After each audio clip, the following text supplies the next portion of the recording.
यदि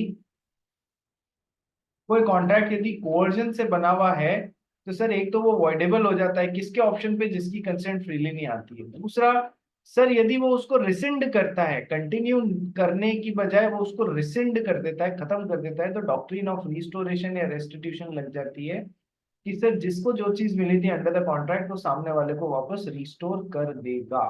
burden of proof किसके ऊपर होता है भाई, कि कोर्जन अप्लाई हुआ, जो कोर्ट में शिकायत करते हुए जाता है कि मेरे ऊपर कोर्सिव फोर्स अप्लाई करके और कॉन्ट्रैक्ट को बनाया गया है, बर्डन ऑफ प्रूफ उसी का होता है कि उसे कोर्ट में प्रूव करना पड़ता है कि मेरे ऊपर कोर्जन एक्सरसाइज हुआ है। ठीक है, नेक्स्ट आते हैं, आइए दो नोट पढ़ते हैं। नोट नंबर 1 कौन पढ़ेगा? Nathan, would you please read for us note number 1? Yes, sir.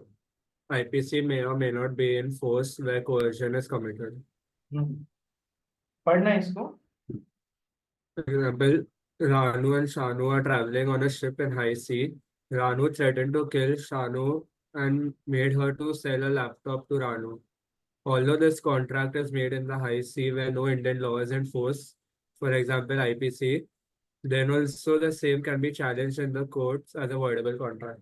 देखो, ये एग्जाम्पल मैं आपको पहले ही बता चुका हूं कि सर हाई सीज में क्या होता है कि सर लॉज एप्लीकेबल नहीं होते हैं हाई सीज में, है ना। तो ये सेम एग्जाम्पल शिप वाला मैंने बताया था कि सर ये इंडिया का ये जो है ये नेवल 20 किलोमीटर या ऐसा कुछ होता है, यहां तक भी इंडियन लॉज लगते हैं, इसके बाद में आ जाते हैं हाई सीज। हाई सीज में किसी कंट्री के कोई लॉज नहीं लगते हैं, ठीक है, open for all. So high seas में शिप था, वहां पर एक पर्सन ने दूसरे पर्सन के ऊपर कोर्जन एक्सरसाइज कर लिया, कोर्जन एक्सरसाइज कर लिया तो करके उसका लैपटॉप जबरदस्ती खरीद लिया उससे। तो सर अब जब ये इंडिया में लौटेंगे तब इस बंदे ने वापस इस पे इस कॉन्ट्रैक्ट को कैंसिल कराने के लिए केस किया। तो सर जिसने कोर्जन एक्सरसाइज किया था उसने बोला जिस जगह ये कोर्जन एक्सरसाइज हुआ है उस जगह इंडियन लॉज एप्लीकेबल ही नहीं थे। सर इससे कोई फर्क नहीं पड़ता है, आईपीसी या जो भी लॉ के अंडर, अब नया लॉ जो भी है उसके अंडर कोर्जन आ रहा है, so sir it may or may not be in force where coercion is committed, इससे कोई फर्क नहीं पड़ेगा। ठीक है, बात समझ में आ गई, और वो बाकायदा इससे कैंसिल करा सकता है। ठीक है, नेक्स्ट नोट नंबर 2 पढ़ गई। Threat to file a suit is not coercion, but threat to file a suit on false charges amounts to coercion. यदि मिस्टर एक्स मिस्टर वाई को धमकी दे रहे हैं कि तूने ये काम नहीं किया तो मैं तेरे ऊपर केस ठोक दूंगा, जो कि सही था, उनका केस ठोकने का राइट था बिल्कुल, जो भी इंसिडेंसेस हुए थे, ऐसा धमकी देके इनके साथ में कॉन्ट्रैक्ट बना लेते हैं। ठीक है, जो कि सही थ्रेट थी, थ्रेट मतलब सही बात के ऊपर केस करने का बोल रहे थे, तो ये कोई threat to file a suit does not amount to coercion. लेकिन एक एक गलत बेसिस पे आप थ्रेटनिंग देते हो कि तूने मेरे साथ में अपनी जमीन बेचने का कॉन्ट्रैक्ट नहीं बनाया तो मैं तेरे ऊपर ईव टीजिंग का केस लगा दूंगी। ठीक है, तो क्या कर रही है गर्ल बॉय के ऊपर गलत threat to file a suit on false basis, definitely, और इस बेसिस पे आप उसको बोलते हो कि कॉन्ट्रैक्ट बना ले, तो threat to file a suit on false charges definitely amounts to coercion, ये बात ध्यान रखिएगा। इस बेसिस पे कॉन्ट्रैक्ट बनाए तो सर वो कोवर्जन होगा ही होगा। तो हमारा क्या हुआ, कोवर्जन वाला पार्ट आज हो गया खत्म। Let's come to the second side of the coin, that is undue influence. Undue influence के लिए क्या दो तीन बातें बताई है मैंने आपको कि सर जैसे कोवर्जन में फिजिकल थ्रेट इन्वॉल्व होता है, वैसे अनड्यू इन्फ्लुएंस नाम में ही आंसर है रे, अनड्यू एक आदमी का दूसरे आदमी के ऊपर अनड्यू इन्फ्लुएंस होता है। ठीक है, क्या अनड्यू इन्फ्लुएंस में सर मेंटल प्रेशर आता है, या कोई फिजिकल थ्रेट के कारण कॉन्ट्रैक्ट नहीं बनाता है, या मेंटल प्रेशर के कारण आदमी कॉन्ट्रैक्ट बना लेता है। ठीक है, क्या तीन बातें जरूरी होती है ध्यान रखना। नंबर 1 सर, अनड्यू इन्फ्लुएंस में there should be some sort of relationship between the parties. The relationship should be such that one party is in a dominating position. Domino सुना है या नहीं? डोमिनोज ब्रांड का नाम सुना है ना, उससे याद रख लेना, one party is in a dominating position and another party is in a weaker position. Second बात ये आ गई. थर्ड बात, जो पार्टी डोमिनेटिंग पोजीशन में है, it is using its dominating position to obtain an unfair advantage over the party who is into weaker position. Unfair advantage over the party who is into weaker position. ठीक है. तो यदि dominating position वाली party जैसे boss और weaker position subordinate जो उसके under नौकरी कर रहा है, ठीक है, तो बॉस रिलेशनशिप है, हाँ सर है, बॉस और सबॉर्डिनेट का. कैसा रिलेशनशिप है? एक डोमिनेटिंग पोजीशन में, एक सबॉर्डिनेट वीकर पोजीशन में. सबॉर्डिनेट के पास मेन मार्केट में मार्केट वैल्यू 1 करोड़ रुपए की जमीन थी, जिसको बॉस जो है ऑफर देता है, क्या मेरे को 50 लाख में बेचेगा. पता है सबॉर्डिनेट को इसको 50 लाख में नहीं बेची तो मेरी नौकरी चली जाएगी. तो ये मेंटल प्रेशर के कारण बेच रहा है, तो सर अंडी इन्फ्लुएंस हो गया. ठीक है. Also, the party who is into dominating position is using his dominating position to obtain an unfair advantage over the party who is into the weaker position. और उसने अनफेयर एडवांटेज ऑब्टेन कर लिया है, तो ही अंडी इन्फ्लुएंस कहलाएगा. यदि boss ने सही में सबॉर्डिनेट को बोला, यार अपनी जमीन मेरे को 1 करोड़ में बेचता है क्या, और इसने भी विदाउट एनी मेंटल प्रेशर हाँ बोला है, बिल्कुल सही तरीके से बोला है, ठीक है, तो क्या कोई अनफेयर एडवांटेज ऑब्टेन किया गया है? नहीं सर, कोई अनफेयर एडवांटेज. तो क्या ये अंडी इन्फ्लुएंस के अंडर कवर होगा? नहीं सर, ये तो बिल्कुल नॉर्मल तरीके का कॉन्ट्रैक्ट बनेगा. बात समझ में आई? चलिए, विदाउट एनी मेंटल प्रेशर हाँ बोला गया है, तो वो अंडी इन्फ्लुएंस में नहीं आएगा. Number one. नंबर टू, कि सर डोमिनेटिंग पोजीशन ने वीकर पोजीशन पे अनफेयर एडवांटेज ऑब्टेन किया है, which the person who is in dominating position would not have received यदि ये रिलेशनशिप नहीं होता उनके बीच में, तो उसको कभी नहीं मिल पाता है. ठीक है, ये बेसिक बातें अंडी इन्फ्लुएंस की. अच्छा, कुछ जगहों पर, कुछ इंस्टेंसेस में अंड्यू इन्फ्लुएंस को हम प्रिज्यूम कर लेते हैं कि यहाँ पर अंड्यू इन्फ्लुएंस पहले से, प्रिज्यूम का मतलब प्री अज्यूम, पहले से मान लेते हैं कि यहाँ पर अंड्यू इन्फ्लुएंस हो सकता है. ठीक है, ऐसे इंस्टेंसेस भी अपन पढ़ेंगे. आइए अंड्यू इन्फ्लुएंस को पढ़ना चालू करते हैं. मैंने कल आपको सेक्शन लिस्ट बताई थी. Section 13 consent, 14 free consent, 15 coercion, 16 undue influence, 17 fraud, 18 बताओ मिस रिप्रेजेंटेशन, 19 सर 1, 2 और 3 के रिजल्ट, और 19A इसका रिजल्ट. ठीक है, ध्यान रखना ये लिस्ट. तो आ जाओ अपन अंडी इन्फ्लुएंस सेक्शन 16 चालू करते हैं. सेक्शन 16 पढ़ गई. Undue influence, sometimes also called moral coercion or mental coercion, means dominating the will of other person to obtain an unfair advantage over the other. This happens when a special kind of relationship exists between the parties such that one party is in a position to exercise undue influence over the other. ठीक है, ये पढ़ा हुआ है, सब समझ में आ गया आपको? कोई इसमें किसी को कोई प्रॉब्लम हो तो मुझे रोक के पूछ लेना. चलिए, सेक्शन 16(1) क्या बोलता है? A contract is said to be induced by undue influence. एक कॉन्ट्रैक्ट अनड्यू इन्फ्लुएंस से बना हुआ माना जाएगा यदि, नंबर 1 पढ़ गई. Whether relations subsisting between the parties are such that one party is in a position to dominate the will of the other, and the dominant party uses that position to obtain an unfair advantage over the other. तो तीनों बातें हो गई sir. Relationship कोई ना कोई होना चाहिए.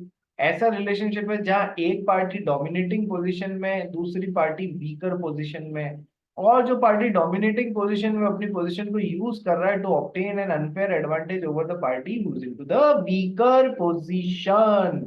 सिंपली 3 पॉइंट्स में मैंने बताया, वैसे लिख लेना. ठीक है, डोमिनेटिंग पोजीशन कब मानी जाती है? पढ़ गई. Dominating position, a person is deemed to be in a position to dominate the will of the other if he holds a real or apparent authority over the other, देखो, or he a stands. Person, तो एक एक point पढ़ के रुकना बेटा. ही holds a real, सच्ची में दिखती हुई, मतलब सच्ची की, या फिर दिखती हुई, एपरेंट है, सामने दिखती हुई. एपरेंट का मतलब क्या होता है? सामने दिख रहा है. बॉस सबॉर्डिनेट दिख रहा है या नहीं दिख रहा है? या फिर सच्ची में रियल, रियल और अपेरेंट अथॉरिटी अपन अभी आगे पढ़ेंगे, examples of real and apparent authority क्या है। मास्टर सर्वेंट सामने दिख रहा है, मैजिस्ट्रेट, मैजिस्ट्रेट खड़ा है एक तरफ या पुलिस ऑफिसर खड़ा है एक तरफ, और सामने की तरफ कौन है, एक्यूज्ड पर्सन। एक्यूज्ड पर्सन कौन होता है, जिसके ऊपर इल्जाम अभी लगाया गया है, इल्जाम प्रूव नहीं हुआ है। यदि इल्जाम प्रूव हो जाएगा तो वो क्या बन जाएगा, कॉन्विक्ट। पढ़ा हुआ है ना अपन ने टर्म कॉन्विक्ट, यस। तो एक्यूज, अभी एक्यूजल हुआ है, तो पुलिस ऑफिसर के हाथ में होता है कौन कौन से सेक्शंस इसके ऊपर चार्जेस लगा देना, चोरी की धारा लगा देना, किडनैपिंग की लगा देना, सब पुलिस ऑफिसर ऑफर दे रहा है, भैया ये अपनी जमीन मेरे को जो 10 लाख की है वो 2 लाख में बेच दे, और पता है मना किया एक्यूज ने तो अंट शंट धाराएं लगा के अंदर कर देगा उसको। ठीक है एक पार्टी डोमिनेटिंग और दूसरी वीकर में, यस सर। क्या वो जो डोमिनेटिंग में वो अनफेयर एडवांटेज ऑब्टेन कर रहा है या नहीं कर रहा है, हाँ सर, यदि कॉन्ट्रैक्ट इस बेसिस पे बनता है तो मेंटल प्रेशर के कारण। सिमिलरली फॉर मैजिस्ट्रेट, मैजिस्ट्रेट कौन यार, वही जज यार, एक तरीके का जो, जिसके सामने कोर्ट में इस एक्यूज्ड पर्सन की ट्रायल चलेगी। ठीक है, नेक्स्ट एग्जांपल दिखती हुई, income tax officer and SSC. Income tax officer घर पे आ जाए तो कांपने लगते हैं नहीं, एसएससी कौन सर, जिसका असेसमेंट कर रहा है वो, या जैसे कि दक्ष अग्रवाल अपना रिटर्न फाइल करता है इनकम टैक्स का, तो इसकी फाइल एक दिन खुल गई और असेसमेंट हो रहा था कि हाँ इसने सही से रिटर्न भरा नहीं। अब ये है ना, 10 लाख की जमीन 1 लाख में लेने की कोशिश करता है, तो सर ये तो सामने दिखती हुई रियल या अपेरेंट अथॉरिटी दिखती हुई है कि सर डोमिनेटिंग पोजीशन में है। तो एक व्यक्ति दूसरे व्यक्ति के ऊपर डोमिनेटिंग कब माना जाएगा सर, या तो वो रियल या अपेरेंट अथॉरिटी होल्ड करता है ओवर अदर। सेकंड, और He stands in a fiduciary relation to the other. he stands in a fiduciary relation। fiduciary relationship का मतलब अपन ने कहाँ पढ़ा हुआ है सर, पार्टनरशिप एक्ट में पढ़ा हुआ है। क्या मतलब होता है, fiduciary का मतलब होता है means relation of trust and confidence. एक दूसरे के ऊपर जब आप बहुत ज्यादा ट्रस्ट करते हो तो वो होता है fiduciary रिलेशनशिप में आप लोग। सर कहाँ कहाँ apart from partners in a partnership, और कहाँ कहाँ fiduciary रिलेशनशिप देखने मिलेगा सर, डॉक्टर एंड पेशेंट के बीच में मिलेगा फिड्यूशियरी रिलेशनशिप। पेशेंट अपने आप को डॉक्टर को के ऊपर विश्वास करके अपनी बॉडी को उसके वो सौंप देता है, ठीक है, तू चीर फाड़ कर, तू ऑपरेशन कर मेरी बॉडी का, तू उसको सही कर। तो यहाँ फिड्यूशियरी रिलेशनशिप है। पेरेंट एंड चाइल्ड के बीच में कैसा रिलेशनशिप होता है, क्या चाइल्ड पेरेंट के ऊपर विश्वास नहीं करता है, या क्या पेरेंट चाइल्ड के ऊपर विश्वास नहीं करता है, मैक्सिमम केसेस में करता है। और यही तो रीजन है कि मैक्सिमम केसेस में करते हैं, तो ये फिर विश्वास तभी तो टूटता है, वो आगे जाके भविष्य में समझ में आता है कि क्या कर लिया। ठीक है, तो पेरेंट और चाइल्ड का आपस में विश्वास वाला रिलेशनशिप होता है। मीत बाबा क्या हो गया, कुछ भी नहीं हुआ। सर आपके डायलॉग बड़े जोरदार जोरदार होते हैं, हंसी आने लग जाती है। नेक्स्ट, गार्डियन, वही जैसे पेरेंट एंड चाइल्ड वैसे ही गार्जियन एंड वार्ड। सर इन दोनों का आपस में विश्वास वाला रिलेशनशिप होता है। ठीक है, लॉयर एंड क्लाइंट, क्लाइंट को पूरा विश्वास करना पड़ता है लॉयर के ऊपर। ठीक है, तो सर लॉयर जो है वो, लॉयर डोमिनेटिंग पोजीशन में, क्लाइंट वीकर पोजीशन में, डॉक्टर डोमिनेटिंग पोजीशन में, पेशेंट वीकर में, पेरेंट डोमिनेटिंग में, चाइल्ड वीकर में, गार्जियन डोमिनेटिंग में, वार्ड वीकर में, ट्रस्टी एंड बेनिफिशियरी। सर विश्वास वाला रिलेशनशिप है। ठीक है, ट्रस्टी डोमिनेटिंग में, बेनिफिशियरी वीकर पोजीशन में, स्पिरिचुअल एडवाइजर एंड डिवोटी। कई ऐसे गुरु देखे हैं जो एक्चुअल में गुरु नहीं और गुरु घंटाल होते हैं, बात समझ रहे हो ना क्या। वो आप उनके पास में ध्यान करने जाते हो, ईश्वर की पूजा करने जाते हो, और वो अपना कुछ ना कुछ चक्कर चला के आपसे आपकी प्रॉपर्टी या कुछ महंगी महंगी चीजें ले लेते हैं। तो स्पिरिचुअल एडवाइजर सर है कैसा, विश्वास वाला रिलेशनशिप, लेकिन सर एक पार्टी डोमिनेटिंग पोजीशन में, दूसरी वीकर पोजीशन में। ठीक है, husband and wife relationship is also one sort of fiduciary relationship, दोनों आपस में विश्वास करते हैं। अब दक्ष अग्रवाल को हंसी आने लगी है, पहले तो एकदम ऐसे बैठा था जैसे पता नहीं कि पिटाई करके बैठा दिया हो किसी ने। तो अब इनमें से कौन डोमिनेटिंग पोजीशन में और कौन वीकर पोजीशन में है सर, ये तो सिचुएशन से ही पता पड़ेगा कि हस्बैंड डोमिनेटिंग पोजीशन में है, और यदि वाइफ जूते लगाती है तो वाइफ डोमिनेटिंग पोजीशन में है। ठीक है, चलो next, creditor and debtor, sir आपसी विश्वास वाला रिलेशनशिप यहां पर भी होता है।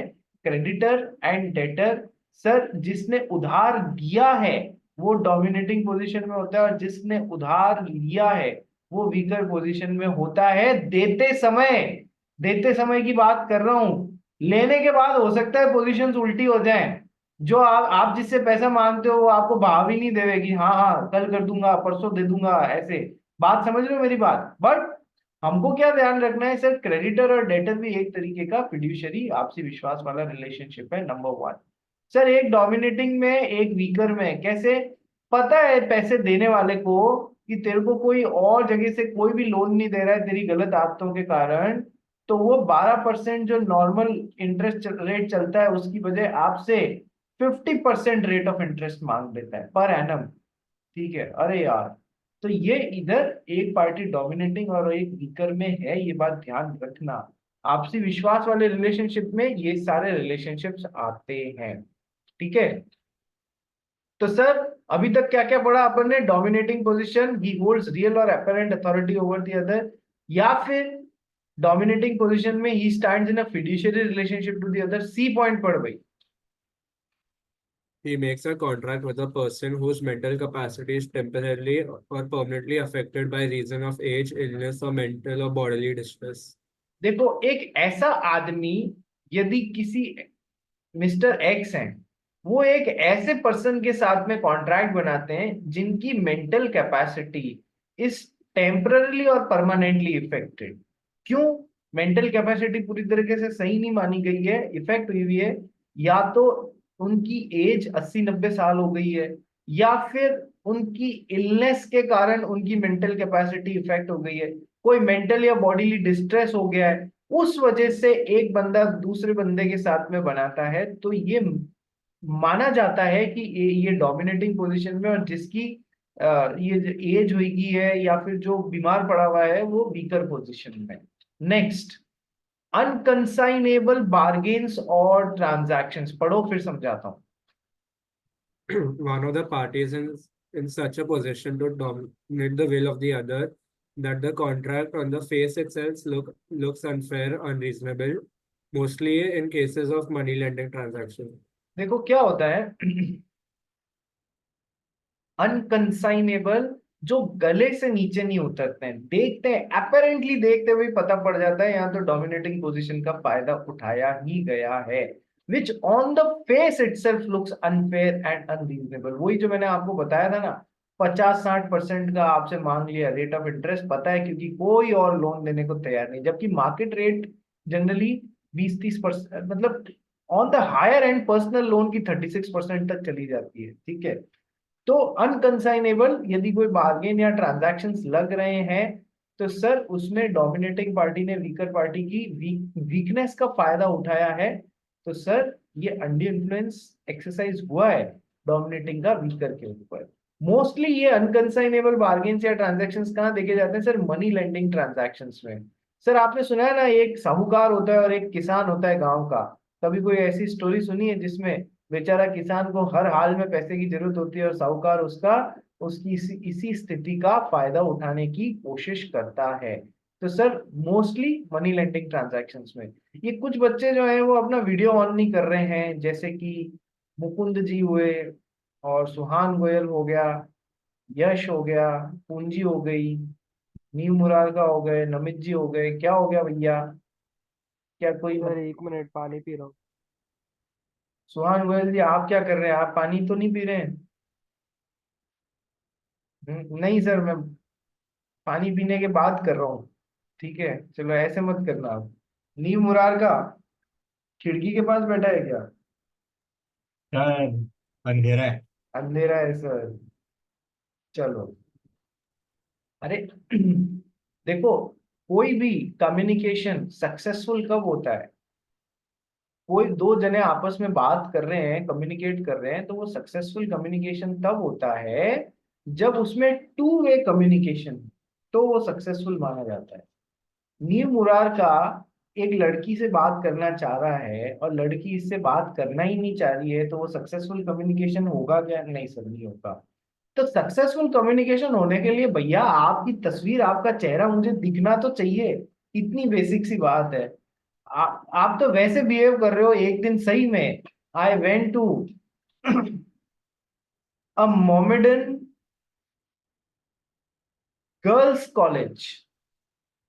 मोमेडन गर्ल्स कॉलेज में अब जो स्टूडेंट उस दिन मेरे को मिले, वो सारे बुर्के पहने हुए थे सबने। तो मुझे पता ही नहीं कि यार इनको सारा पढ़ाने के बाद में समझ में आ रहा है या नहीं आ रहा है, क्योंकि टू वे कम्युनिकेशन हो ही नहीं रहा था। तो मैंने वहां से अगले दिन ही मैं कहा भैया मैं इनको नहीं पढ़ा सकता, और मैं वहां से रवाना हो गया था। ठीक है, बिकॉज वहां पढ़ाना मेरे लिए पॉसिबल वाकई में नहीं था। ठीक है।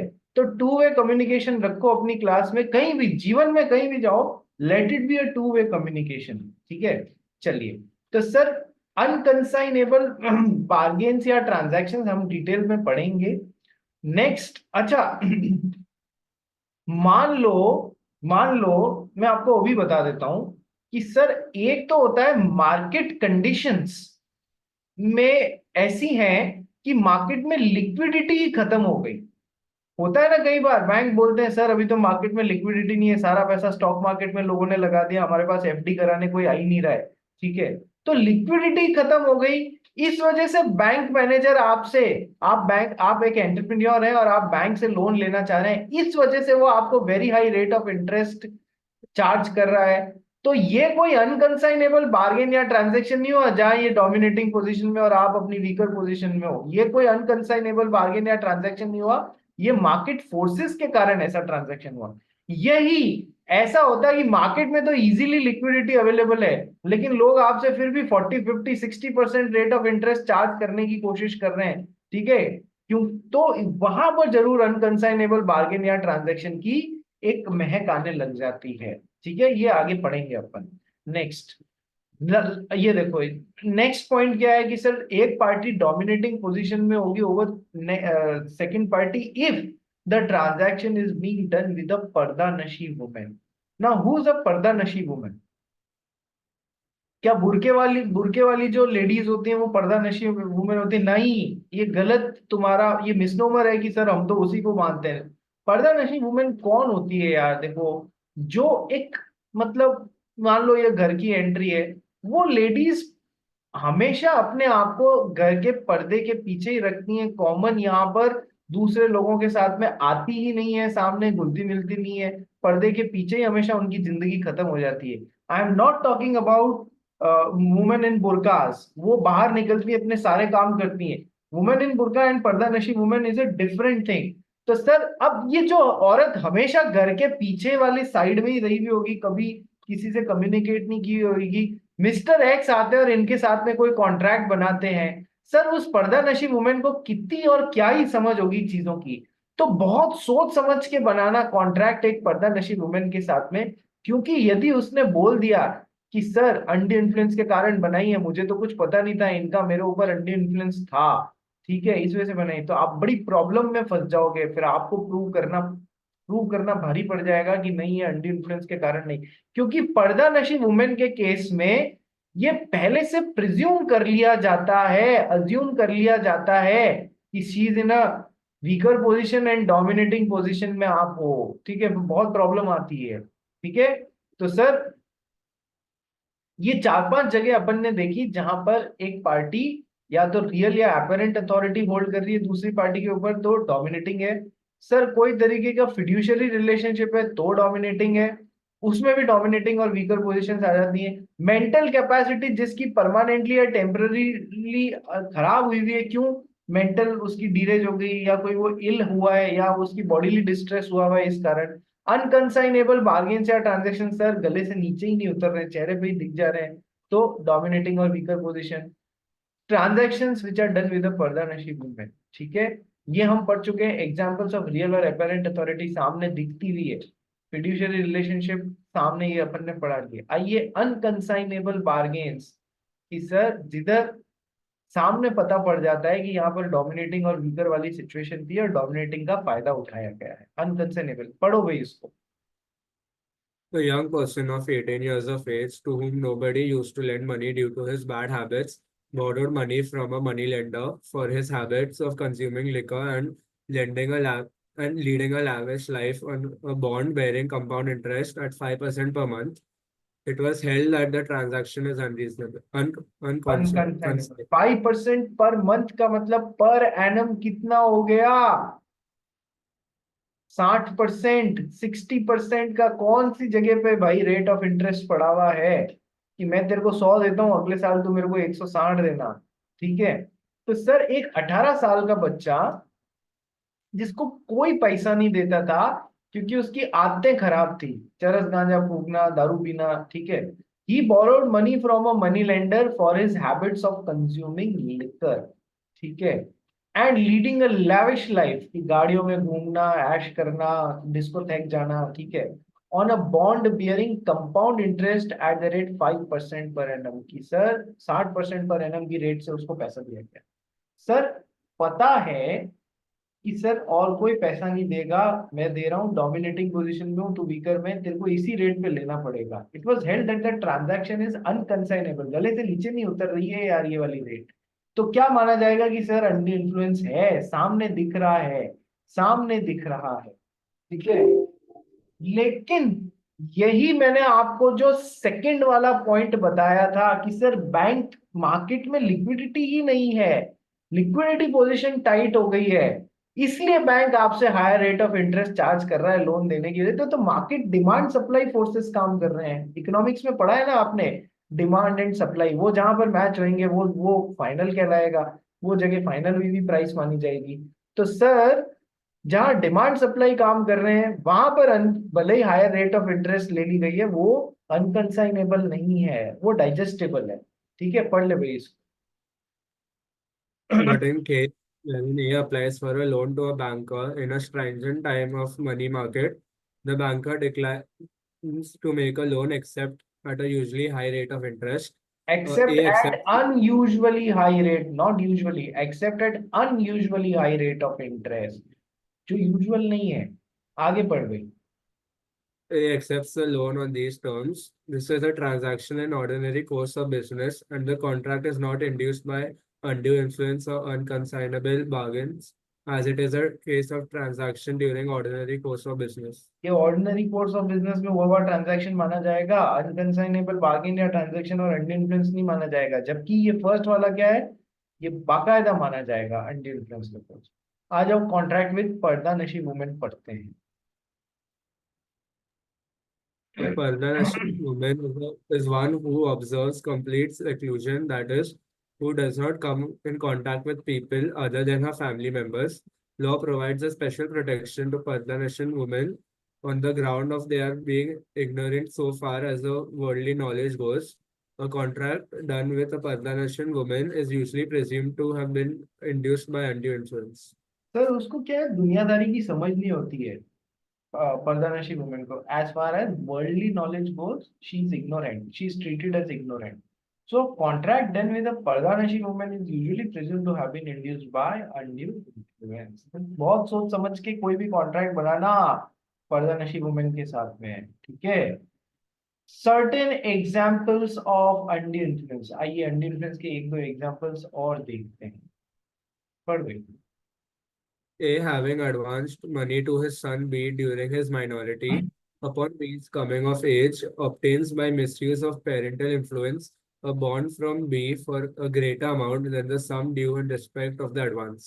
A employs undue influence. एक पिताजी हैं, उन्होंने जब उनका सन माइनर था तब उसकी पढ़ाई लिखाई के लिए उसकी खूब मदद करी। कितनी मदद करी यार, 10 लाख रुपए खर्च दिए, ठीक है।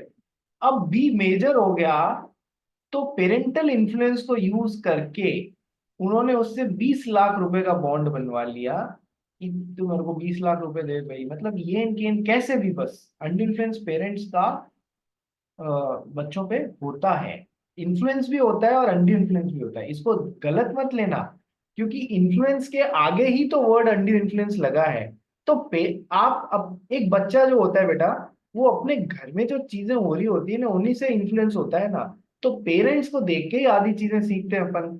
तो इन्फ्लुएंस तो है ही है, कई बार कुछ पेरेंट्स हद से आगे चले जाते हैं और अंडर इन्फ्लुएंस हो जाता है पेरेंट्स का बच्चों के ऊपर। तो सर बच्चा जब मेजर बना तो उससे बॉन्ड ले लिया अपने इन्फ्लुएंस से कि तू 20 लाख रुपए लौटाएगा मेरे को।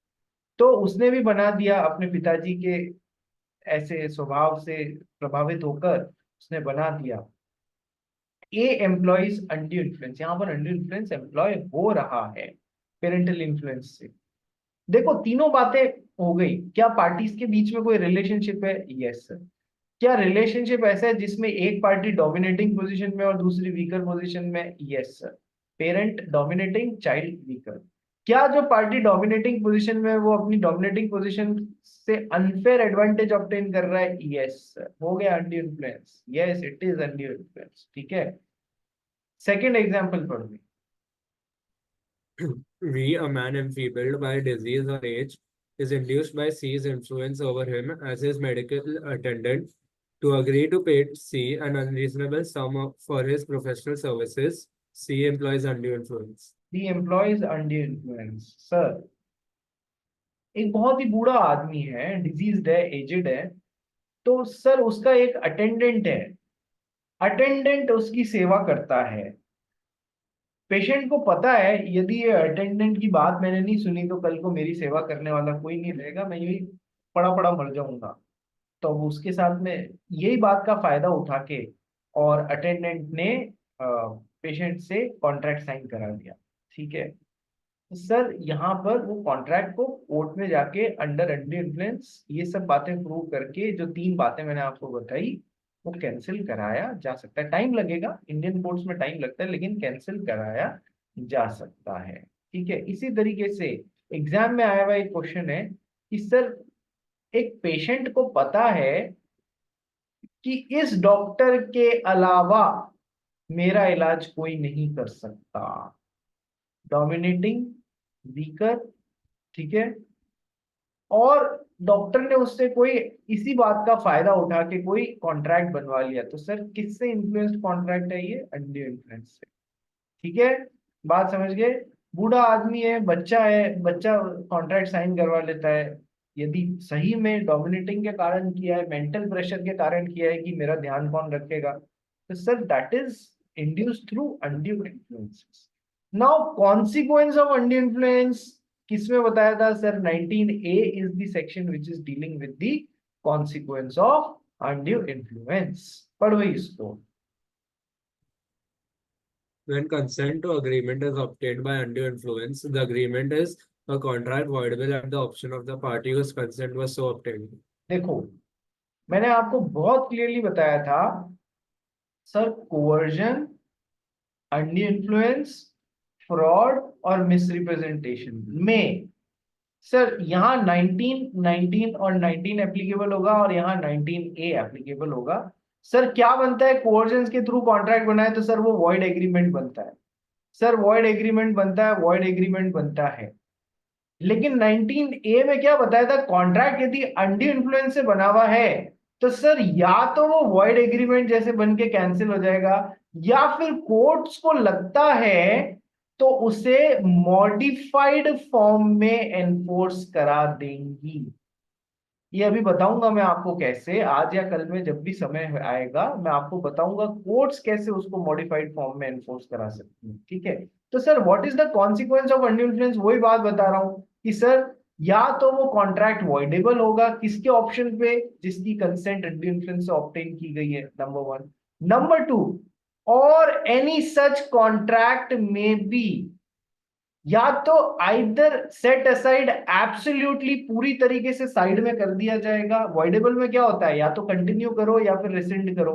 ठीक है, सर रिसेंड करने जा रहे हो तो सर पूरी तरीके से रिसेंड हो सकता है, या फिर यदि वीकर पार्टी ने रिसीव किया है बेनिफिट अंडर द कॉन्ट्रैक्ट तो sir upon such terms and conditions as the court में डीम फिट, जिसको मैं बोल रहा हूं कोर्ट उसे मॉडिफाइड फॉर्म में भी एनफोर्स करा सकता है। क्या तुम्हें बात समझ में आ गई? Yes sir. या वॉइडेबल कॉन्ट्रैक्ट होगा सर, या तो उसको सेटिस, या तो कंटिन्यू भी चाहो तो कर सकते हो, वो मैंने लिखा नहीं क्योंकि वॉइडेबल में या तो कंटिन्यू कर लो या रिसेंड कर लो, ये सुना था मैंने। यहां पर क्या है? या तो रिसेंड कर लो और या फिर कोर्ट को लगेगा तो उसको मॉडिफाइड फॉर्म में भी एनफोर्स करा सकता है। ठीक है, नेक्स्ट पढ़ो भाई इसको। एनी सच कॉन्ट्रैक्ट में be set aside either absolutely का एग्जाम्पल पढ़ो। D's son forged B's name to a promissory note. B, under threat of prosecuting D's son, obtains a bond from D for the amount of the forged note. The court may set aside the bond. Sir क्या हुआ, B के बच्चे ने B के नाम से एक promissory note में फोर्ज कर दिया, मतलब गलत साइन कर दिया। बी ने क्या किया, उसके पिताजी को धमकाया कि कि है ना, तूने मेरे को यदि ये पैसा ये नहीं दिया या मेरे साथ ये कॉन्ट्रैक्ट साइन नहीं किया तो मैं तेरे बच्चे को है ना हथकड़ी लगवाऊंगा, मतलब जेल में डलवाऊंगा। ठीक है, तो सर मेंटल प्रेशर में आ गए या नहीं आ गए? Yes sir. तो उससे जबरदस्ती बॉन्ड ले लिया, तो कोर्ट में सेट असाइड द बॉन्ड। ठीक है, पूरी तरीके से कैंसिल कर सकते हैं एंटी डिफेंस में, वॉइडेबल कॉन्ट्रैक्ट है। यदि किसी पार्टी ने बेनिफिट रिसीव किया है तो under such terms and conditions as the court में डीम फिट। ये मैं आपको यहां से कल कराऊंगा, इसमें मेरे को थोड़ा सा टाइम चाहिएगा। आज मैं अपनी क्लास यहीं पर वाइंड अप कर रहा हूँ। ठीक है मुकुंद? अरे सर, सो हैप्पी टुडे। चलो, कल मिलते हैं और यहां से आगे अपन अंडी इन्फ्लुएंस को खत्म करेंगे। कल अपना अंडी इन्फ्लुएंस खत्म हो जाएगा, उसके बाद में फ्रॉड चालू होगा। दक्ष अग्रवाल अलग से बात कर, टाइम खत्म हो गया है इसका। ठीक है, फोन पे। Okay sir.